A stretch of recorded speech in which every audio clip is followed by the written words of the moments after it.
안녕하세요. 오늘 수십 년간 잠잠했던 일본 부동산 시장 있잖아요. 여기에 요즘 무슨 일이 벌어지고 있는지 한번 깊이 파헤쳐 보겠습니다. 네, 잃어버린 30년, 이 말이 이제 좀 무색해지는 건가 싶을 정도로 글로벌 큰 손들이 막 몰려들고 있다는 얘기가 들리죠. 맞아요. 저희가 오늘 볼 한경닷컴 기사도 바로 그 내용인데요. 왜 갑자기 이렇게 됐는지, 또 이게 뭐 우리한테는 어떤 의미가 있을지, 그 핵심만 좀 짚어보려고 합니다. 오랜 기간 디플레이션, 또 저금리, 여기에 딱 묶여 있었잖아요, 일본 시장이. 네. 그랬는데 어떻게 갑자기 이렇게 글로벌 투자자들이 막 주목하게 된 걸까요? 네, 그게 특히 모건 스탠리나 또 일본 최대 금융 그룹이죠. 미쓰비시 UFJ, MUFG 이런 어마어마한 곳들이 조단위 자금을 넣으려고 한다. 이런 움직임이 딱 포착된 게 좀 결정적인 것 같아요. 조단위요. 규모가 어느 정도인가요? 모건 스탠리가 한 1,000억 엔 정도? 우리 돈으로 하면 거의 9천억 원 가까이 되는 펀드를 지금 준비 중이고요. 와, 9천억. 네, 그리고 MUFG도 앞으로 한 3년 동안 1,000억 엔을 투자하겠다 이렇게 밝혔어요. 이건 뭐 단순 투자를 넘어서는 시장에 보내는 강력한 메시지죠, 사실. 단순히 돈이 들어온다. 이걸 넘어서는 신호다. 흥미롭네요. 그럼 그 배경, 왜 하필 지금이냐? 이걸 좀 봐야겠어요. 왜 지금 일본 부동산으로 자금이 쏠리는 걸까요? 여러 가지가 좀 맞물려 돌아가고 있는데요. 일단 일본 경제 자체에서 좀 긍정적인 신호들이 보이기 시작했어요. 아, 금리 인상 같은 거 말씀이시죠? 네, 맞아요. 17년 만에 기준금리를 올렸잖아요. 작년 3월에요.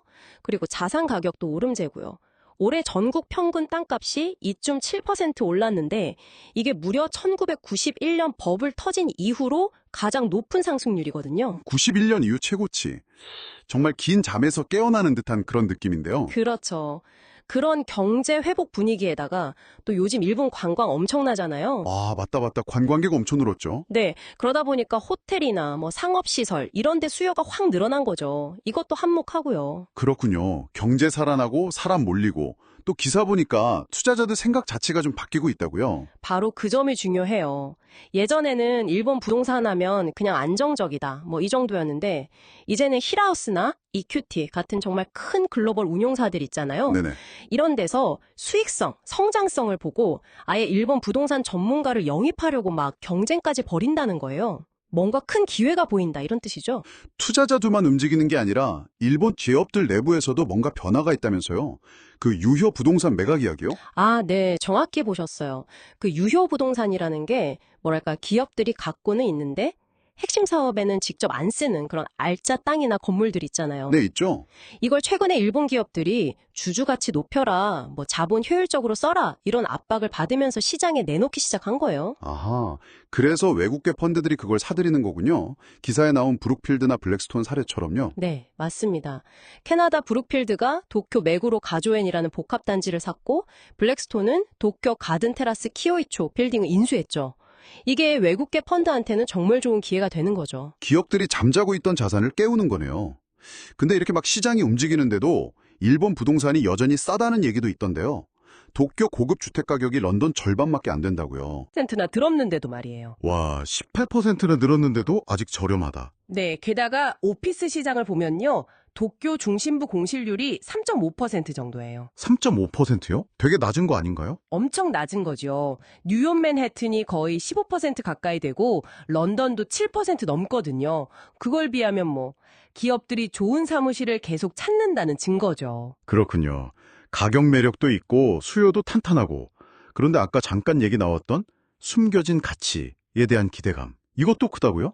엘리엇 같은 행동주의 펀드들이 움직인다던데? 어쩌면 그 부분이 제일 흥미로운 지점일 수도 있어요. 행동주의 펀드라는 게 기업에 막 적극적으로 개입해서 변화를 요구하는 투자자들이잖아요. 네, 그렇죠. 이 사람들이 일본 기업들한테 지배구조 개선해라 이러면서 압박을 하는데 그 과정에서 바로 유효 부동산 제대로 활용하거나 팔아라 이렇게 강하게 요구하고 있다는 거죠. 아, 그 잠자는 자산을 깨우라고 압박하는 거군요. 네, 골드만삭스가 추산한 걸 보면요. 도쿄 증시 주요 기업들, 토픽스 상장사들이 가진 미실현 부동산 평가 이익 있잖아요. 그러니까 장부 가격이랑 실제 시세 차이요. 네. 이게 무려 25조 엔이 넘는데요. 우리 돈으로 하면 220조 원. 220조요? 와, 상상도 안 되는 규모네요. 그렇죠. 이 어마어마한 잠재력이 이제 현실화될 수도 있다. 이런 기대감이 시장을 더 뜨겁게 만드는 요인 중 하나죠. 그럼 이렇게 큰 돈들이 들어오면 주로 어디에 투자될 걸로 보이나요? 아까 모건 스탠리는 오피스 주택, 물류 호텔 뭐 다양하게 본다고 하셨는데. 네, 맞아요. 도쿄 같은 주요 도시들의 핵심 자산들을 두루 보고 있고요. MUFG 같은 경우는 아직 구체적으로 뭘 사겠다 밝히진 않았지만 은행 중심의 금융그룹이 직접 부동산 투자에 나선다는 거 그 자체만으로도 전략적인 무게감이 좀 다르다고 봐야죠. 아, 단순히 돈을 굴리는 걸 넘어서 뭔가 시장의 구조적인 변화에 베팅하는 느낌이네요. 네, 그런 해석이 가능합니다. 그런데 이렇게 돈이 막 몰리면 과열 걱정을 안 할 수가 없잖아요.